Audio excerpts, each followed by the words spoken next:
الحمد لله رب العالمين والعاقبة للمتقين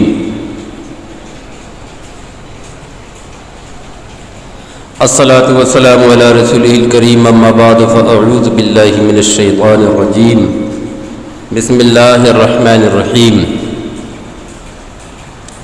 يا أيها الذين آمنوا استعينوا بالصبر والصلاة إن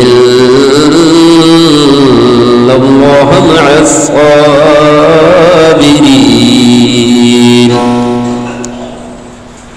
ولا تقولوا لمن يقتل في سبيل الله أموات صدق الله العظيم وصدق رسوله النبي الأمين الكريم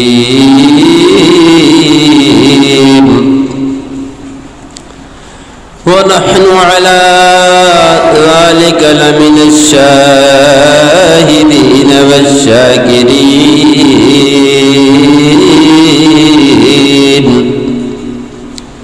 الحمد لله رب العالمين کونین میں بلند ہے رتبہ حسین کا کونین میں بلند ہے رتبہ حسین کا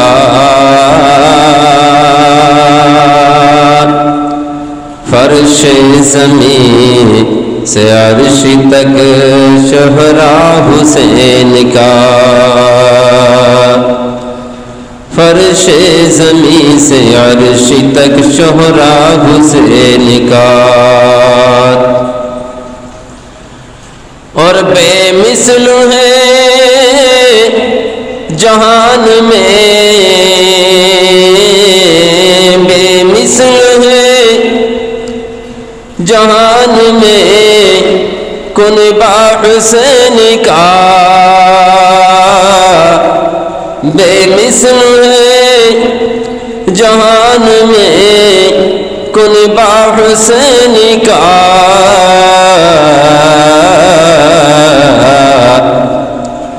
سلطان دو جہان ہے نانا حسین کا سلطان دو جہان ہے نانا حسین کا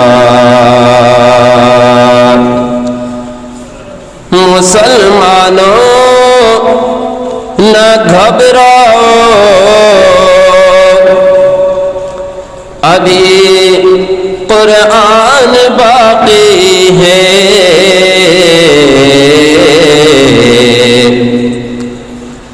مسلمانوں نہ گھبراؤ خدا کی شان باقی ہے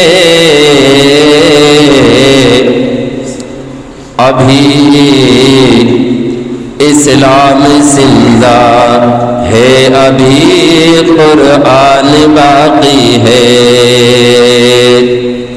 ابھی اسلام زندہ ہے ابھی قرآن باقی ہے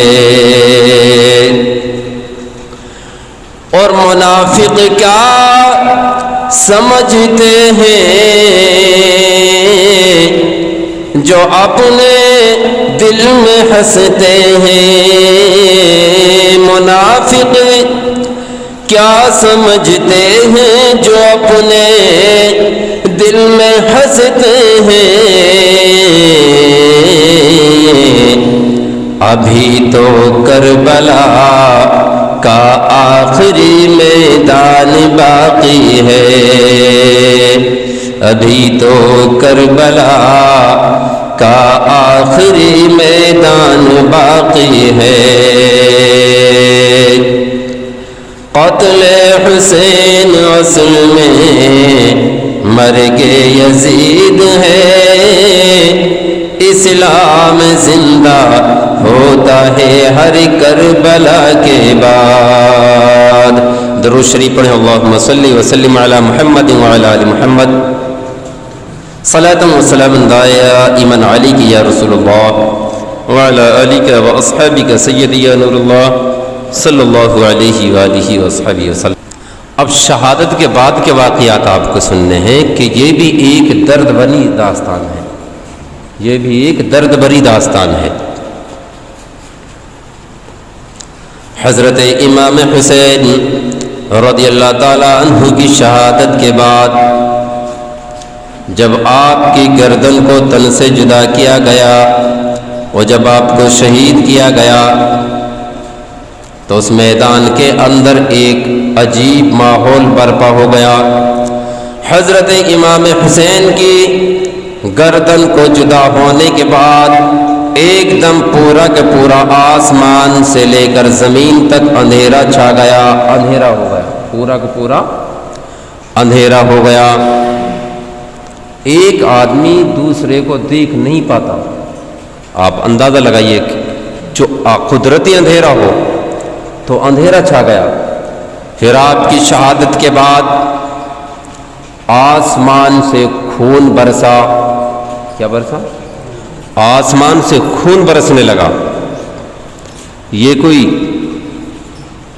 چھوٹی بات نہیں ہے, یہ نبی کا خاندان اجڑا بھائی.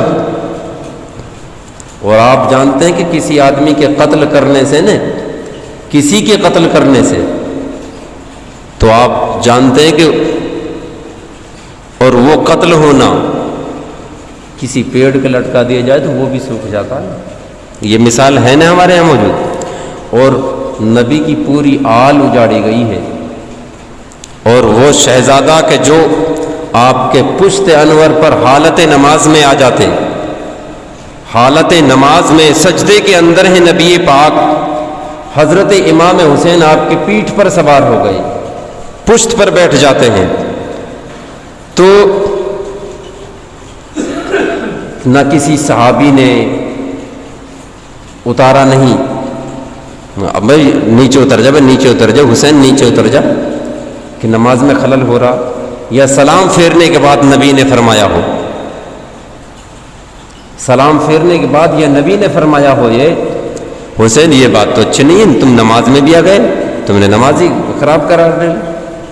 ایسا کچھ نہیں فرمایا. آپ لاڈ پیار تو دیکھیے, حالت نماز میں نبی کی پشت انور پر حضرت امام حسین سوار ہو جاتے ہیں.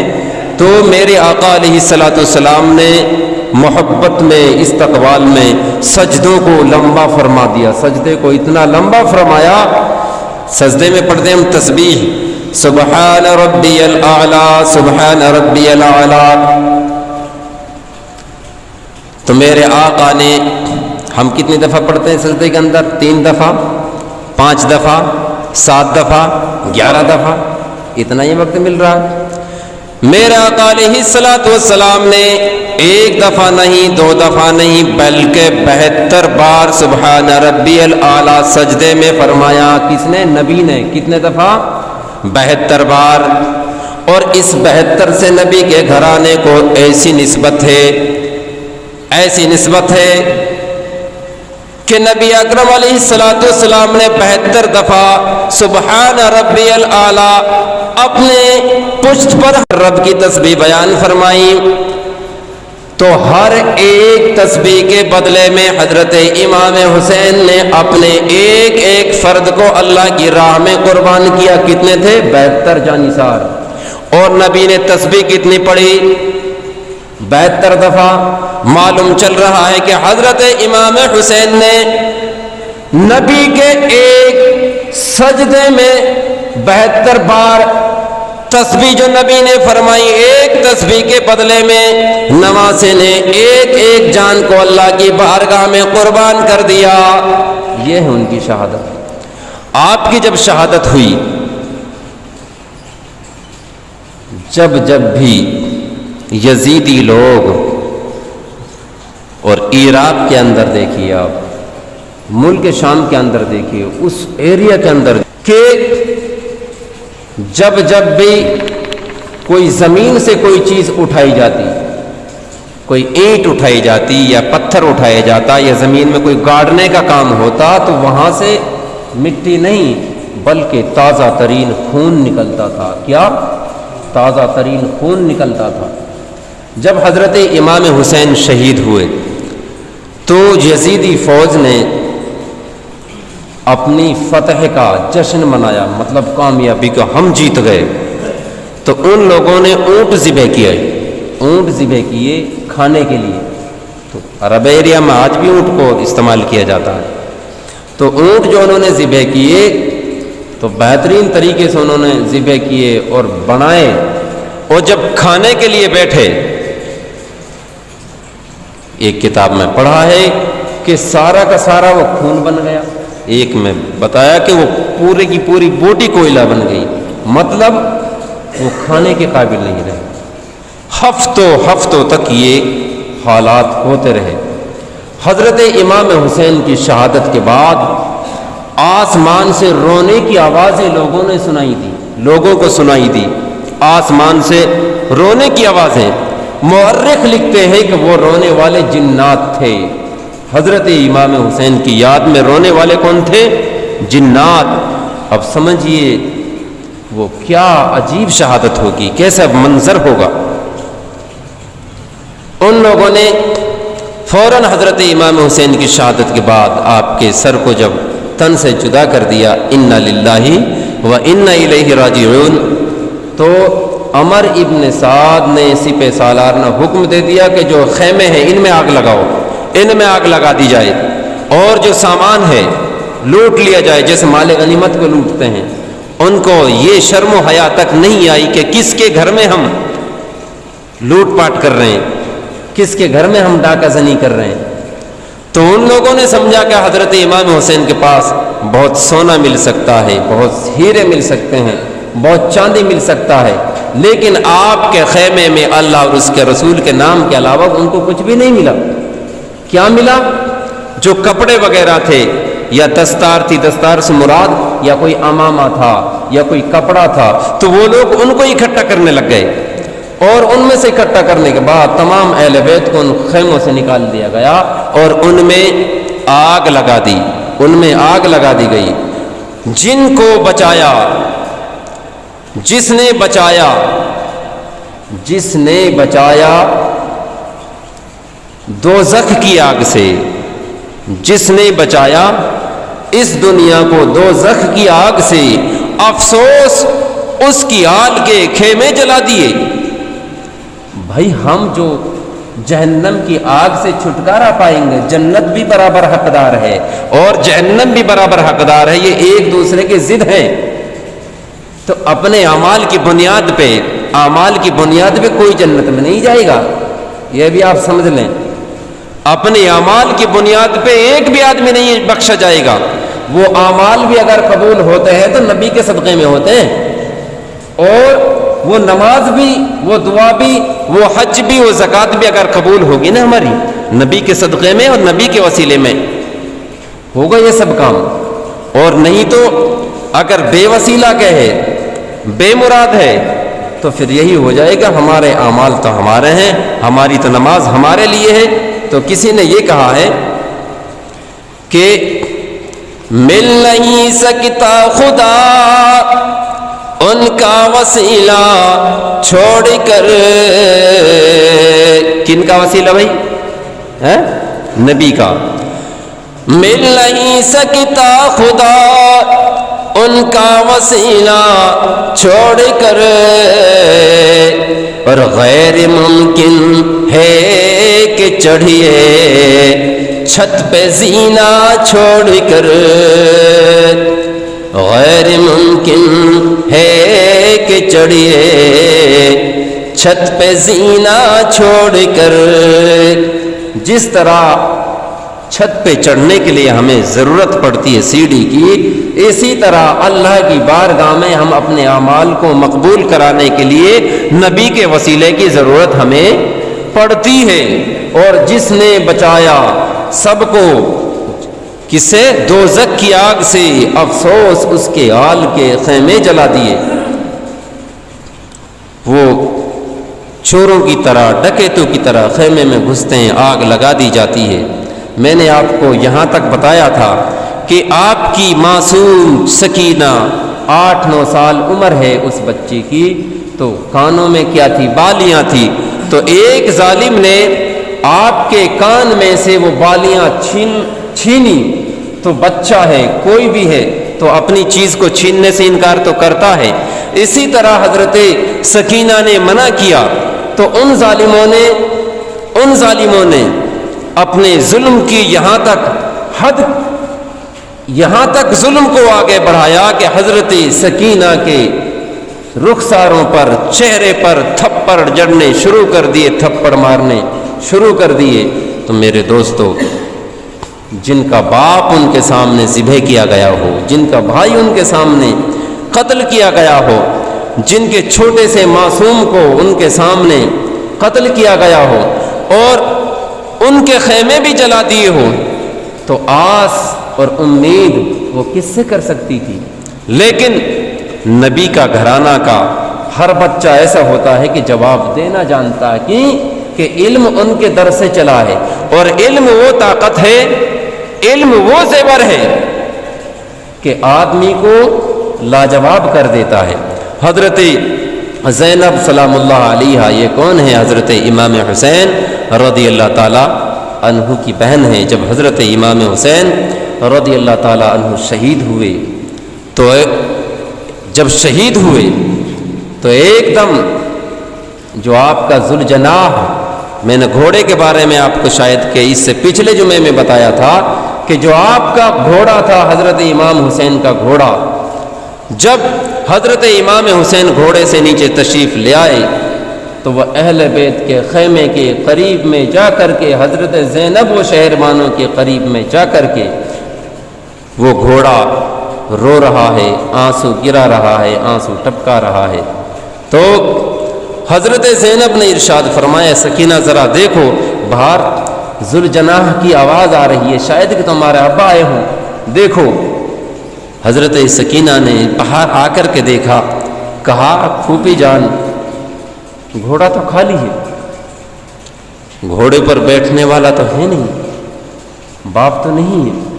ایک دم سناٹا چھا گیا، اور جب گھوڑے کو خالی پایا، گھوڑے کو خون میں لت پت پایا، تیروں میں الجھا ہوا پایا، تو حضرت سکینہ نے فوراً دوڑتے ہوئے تمام لاشوں میں سے چھانٹ کر اپنے باپ کی لاش کو پہچان لیا اور اپنے باپ کے سینے سے چمٹ چمٹ کر رونے لگی، اور تمام بیویاں ایک دم غش کھا جاتی ہیں، خیموں سے باہر نکلنے کی کوشش کرتی ہیں کہ اتنے میں حضرت زینب آپ کی بہن نے منع فرما دیا کہ یہ ہمارے خاندان کے شایان شان کے خلاف ہے کہ اس طرح نہیں جایا کرتے۔ حضرت زینب سلام اللہ علیہا نے اپنے چہرے پر چادر ڈالی اور حضرت امام حسین کے لاشائے اقدس کے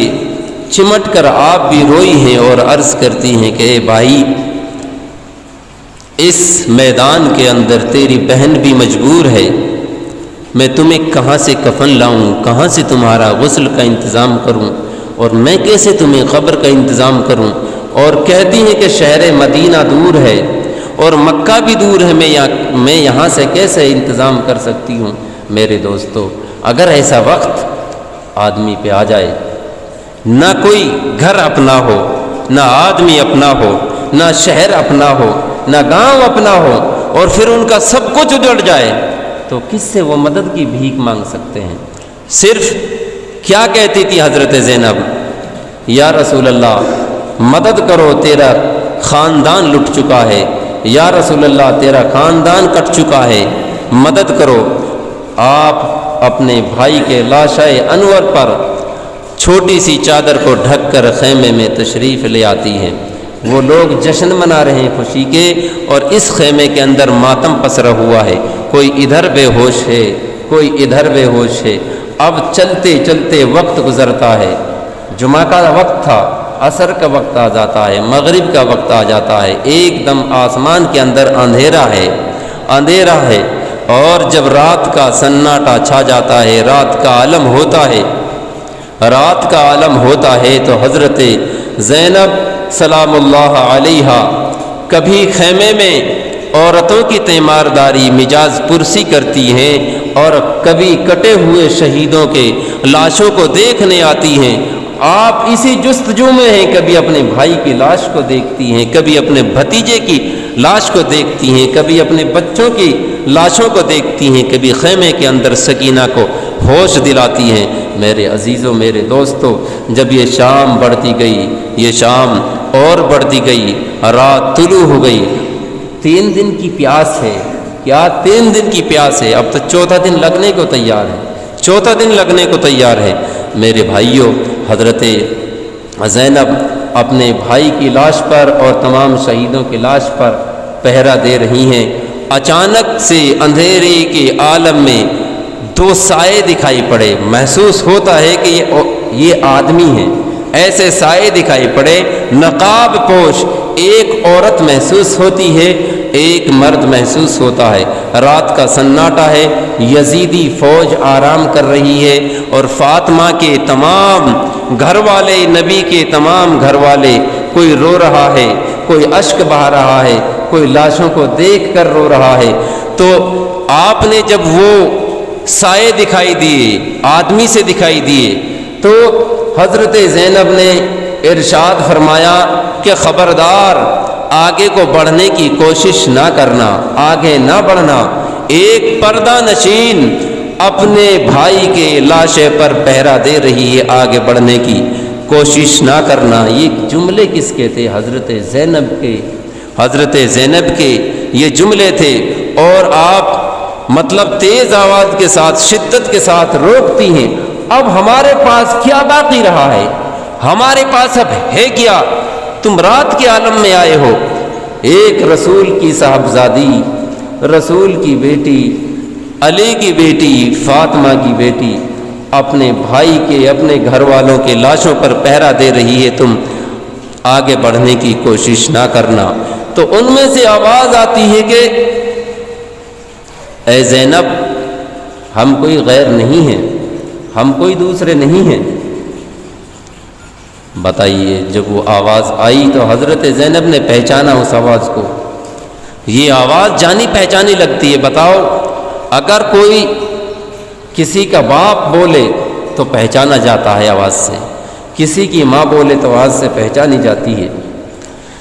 تو حضرت زینب سے ان سایوں میں سے آواز آتی کہ بیٹی، ہم کوئی دوسرے نہیں ہیں، ہم کوئی غیر نہیں ہے۔ تو حضرت زینب نے فرمایا، آخر تم کون ہو اور کیوں آئے ہو؟ تو وہاں سے آواز آتی ہے، اے زینب، میں تمہارا باپ علی ہوں، اور یہ میرے ساتھ تمہاری ماں فاطمہ ہے۔ یہ کس نے فرمایا؟ حضرت علی، حضرت فاطمہ۔ حضرت علی نے فرمایا کہ میں تیرا باپ ہوں، یہ تیری ماں ہے۔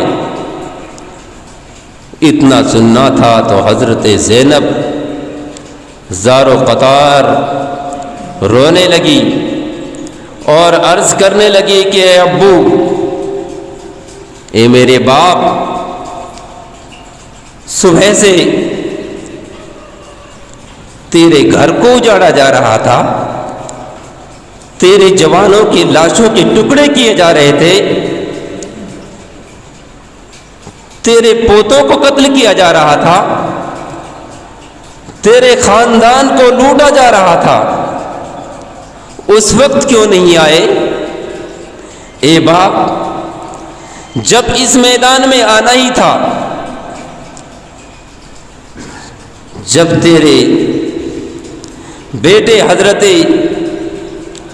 قاسم کے جسم کے ٹکڑے کیے گئے تھے، جب آپ کہاں تھے؟ پھر فرماتی ہے کہ جب بھائی عباس کے بازو قلم کیے گئے تھے، جب ان کا سر جسم سے جدا کیا گیا تھا، جب آپ کہاں تھے؟ پھر آپ کہتی ہیں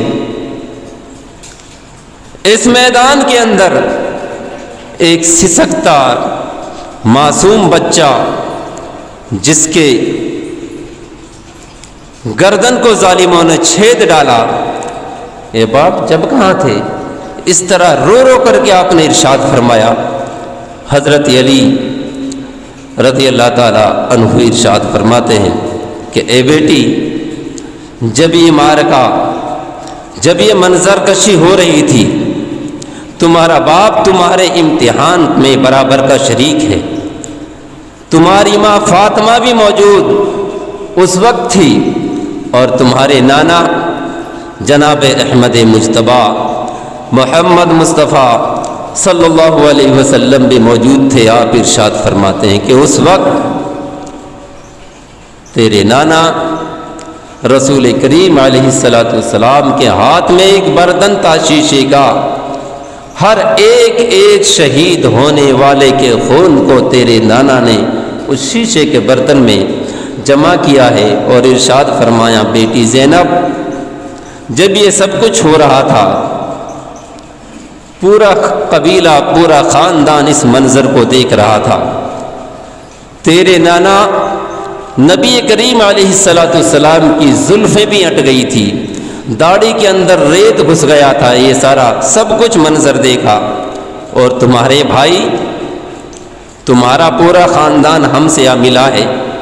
حضرت زینب ارشاد فرماتی ہے اب یہاں آنے کا کیا مقصد ہے؟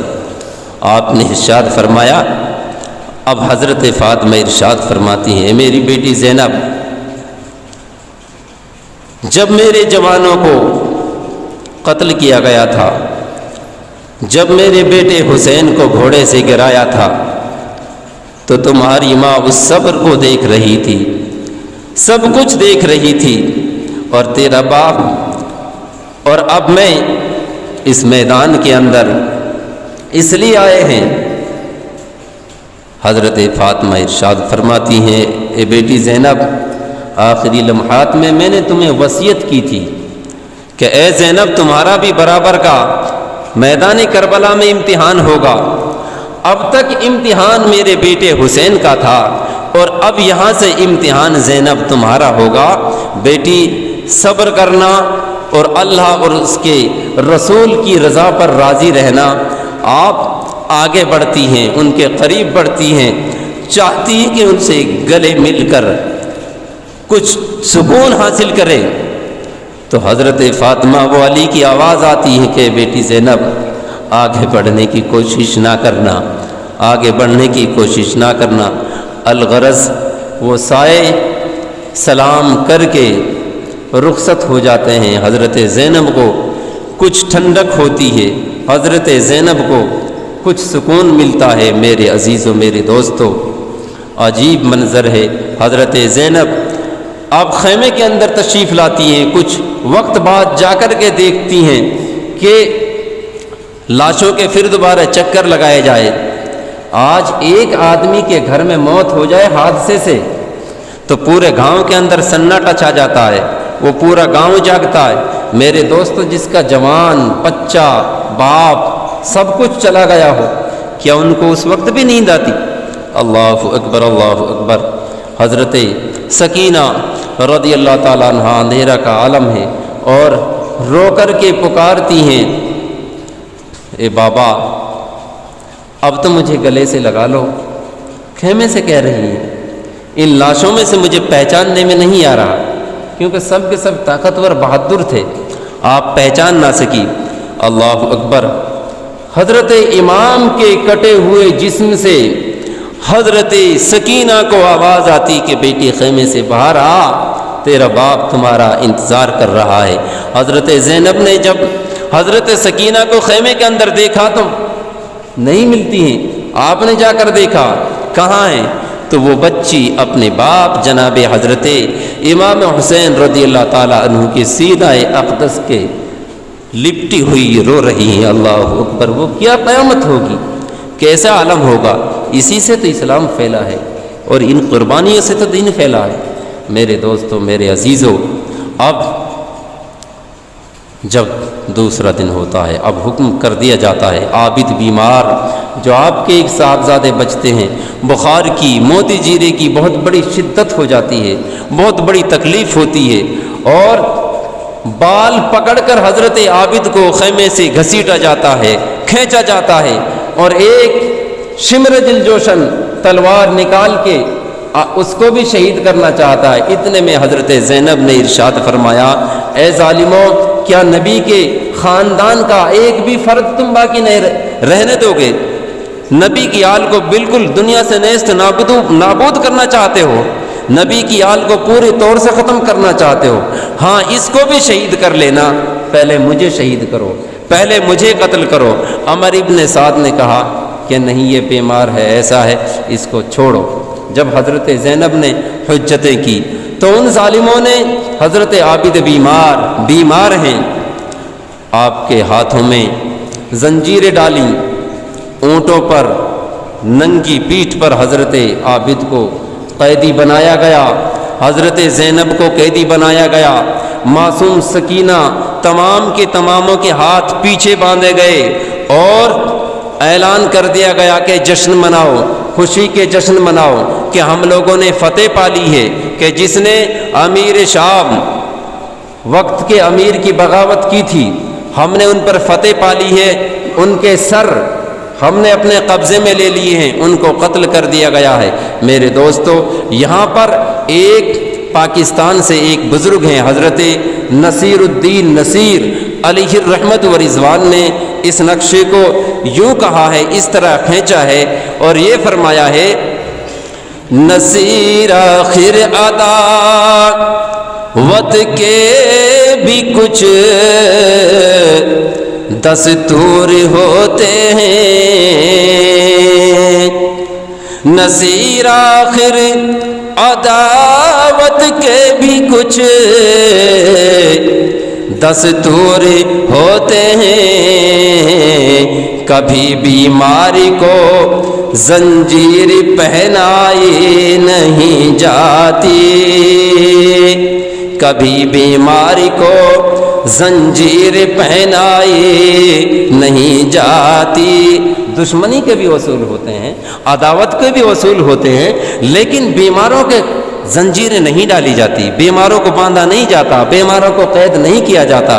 الغرض اب حضرت امام حسین کا سر، حضرت امام حسین کا سر نیزے پہ ہے، نیزہ پہ جو ترسول سا ہوتا ہے، اور تمام شہیدوں کے سر ہیں، آگے آگے حضرت امام حسین کا سر چلتا ہے، پیچھے لٹا پٹا قیدی قافلہ چل رہا ہے، اور پھر پیچھے یزیدی فوج چل رہی ہے۔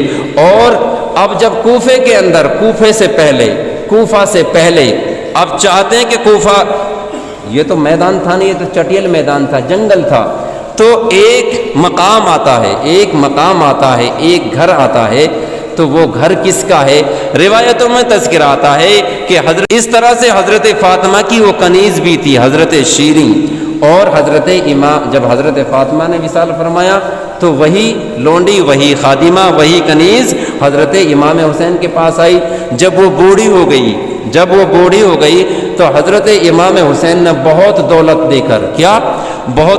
دے کر بہت انعام دے کر اس کنیز کو آزاد فرما دیا کہ اب تو آزاد ہے، اب تو کام کرنے کے قابل تو ہے نہیں، اور بڑھاپے کو پہنچ چکی ہے، 80 سال سے اوپر کی عمر بتائی جاتی ہے ان کی، تو وہ کنیز حضرت امام حسین کی جدائی کو برداشت نہیں کرتی ہے، مدینے کی بات ہے، اور وہاں سے وہ آنا نہیں چاہتی ہے۔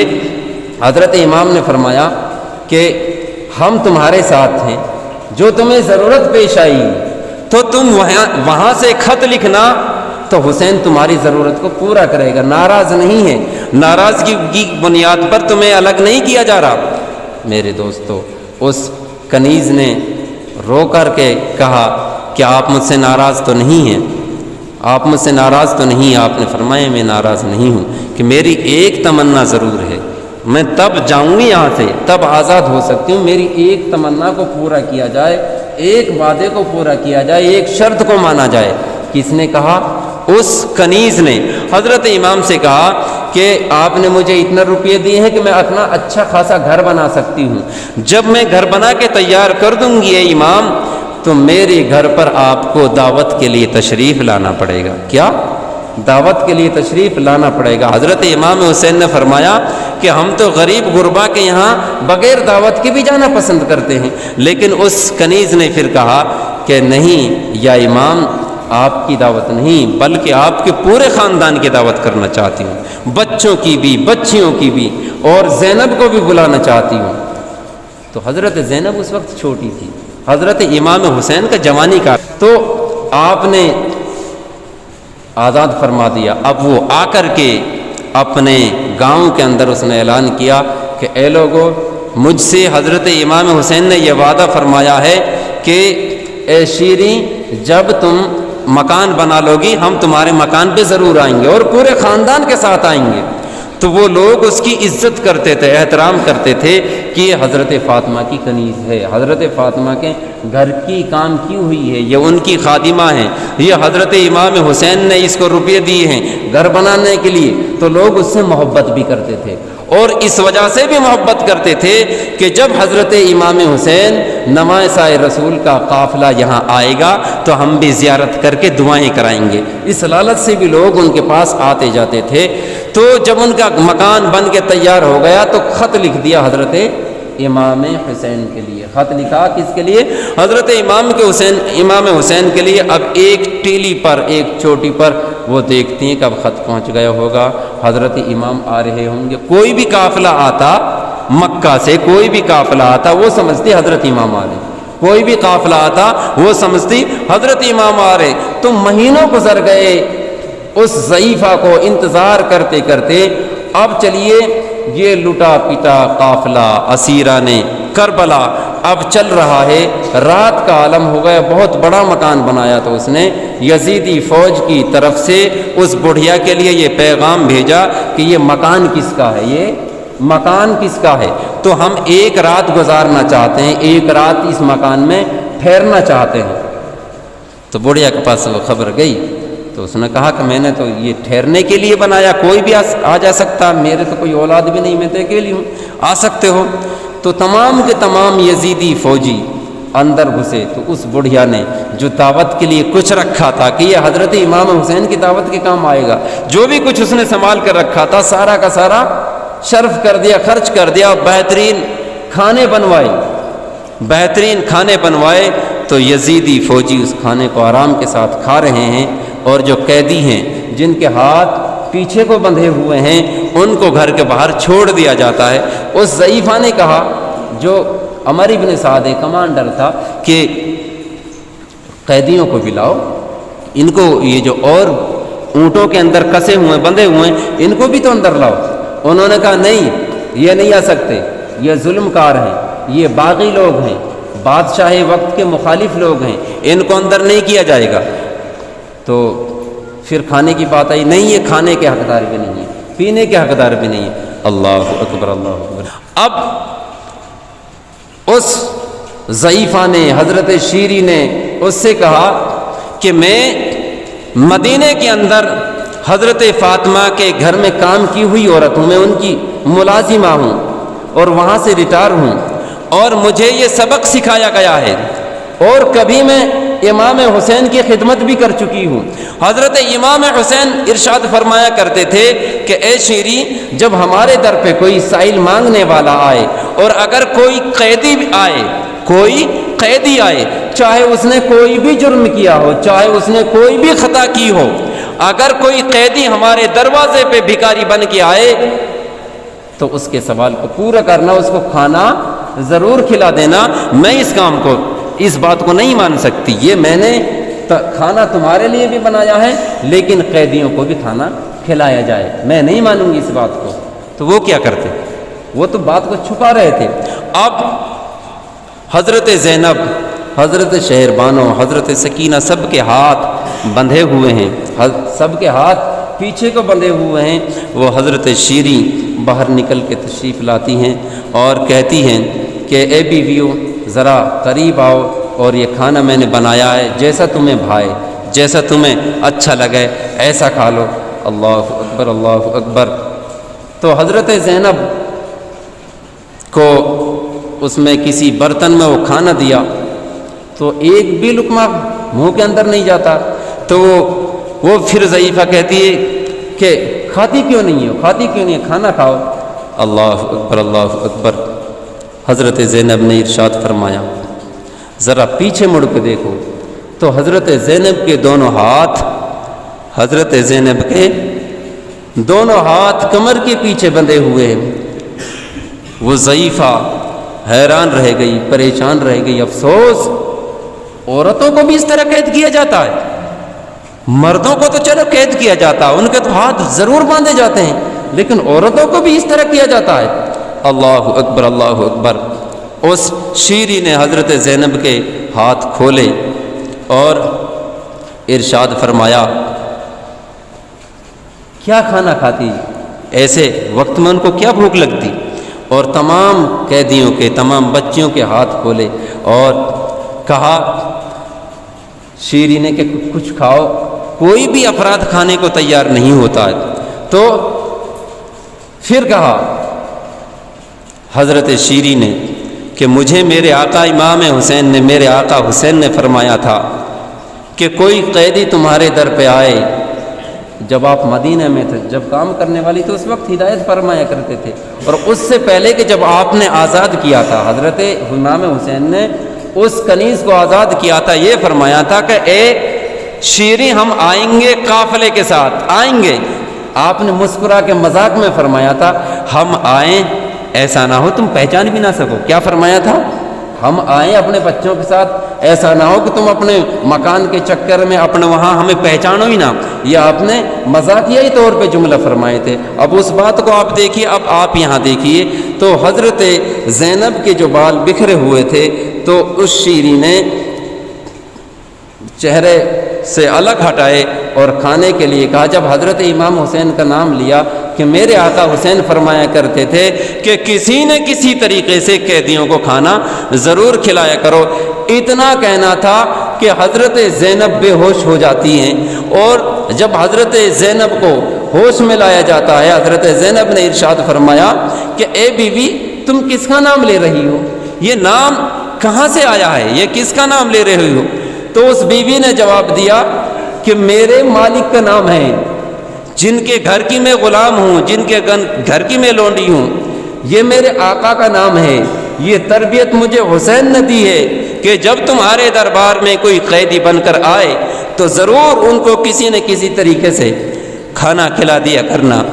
اللہ اکبر اللہ اکبر. جب یہ ساری بات بتائی تو حضرت زینب نے ارشاد فرمایا اے شیری، یہ جو سر تم دیکھ رہی ہو یہ تیرے آقا و مولا، یہ امام حسین کا سر ہے، یہ میرے بھائی کا سر ہے. پھر کہا ایک چھوٹی سی بچی اور کھیلا کرتی تھی میں اس گھر میں جس کا نام زینب تھا. اللہ اکبر. حضرت زینب نے رخ کر کے ارشاد فرمایا کہ اے بیوی میرا نام زینب ہے، میرا نام زینب ہے، اور جو سر دیکھ رہی ہو یہ تمہارے مالک کا، یہ تمہارے مالک کا سر ہے. اللہ اکبر. وہ عورت گش کھا جاتی ہے، وہ بیوی گش کھا جاتی ہے. آپ نے ارشاد فرمایا حضرت زینب نے ایش تمہارا نام شیری ہے؟ کہ ہاں میرا نام شیری ہے، میرا نام زینب ہے.